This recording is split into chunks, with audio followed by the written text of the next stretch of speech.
தமிழ் கடவுள் என்றாலே அது முருகன்தான் என்பது நம் அனைவருக்கும் தெரியும். அவருக்கு மிகச்சிறப்பான கோயில் அறுபடை வீடு என்றும் அனைவருக்கும் தெரியும். இந்த அறுபடை வீட்டுக்கு சொந்தக்காரரும் முருகன்தான். முருகன் என்றாலே குஞ்சிருக்கும் இடமெல்லாம் இந்த குமரன் இருப்பான் என்ற பழமொழிக்கு ஏற்ப முருகன் மலையிலேயே அமர்ந்திருக்கிறார். அப்பன் சிவனை விட அதிக அளவில் முருகருக்கு பக்தர்கள் இருக்கிறார் என்று கூறப்படுகிறது.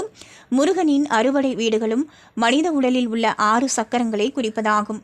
முருகனின் 3வது படை வீடு பழனி என்று கூறப்படுகிறது. மாம்பழத்திற்காக கோபம் கொண்டு பெற்ற தாய் தந்தை மற்றும் சகோதரன் யாரும் வேண்டாம் என்று தனக்கென்று ஒரு தனி உலகம், எனக்கென்று ஒரு தனி நாடு என்று அமைத்து கொள்ளப் போகிறேன் என்று கூறிவிட்டு அமர்ந்த இடம்தான் பழனி.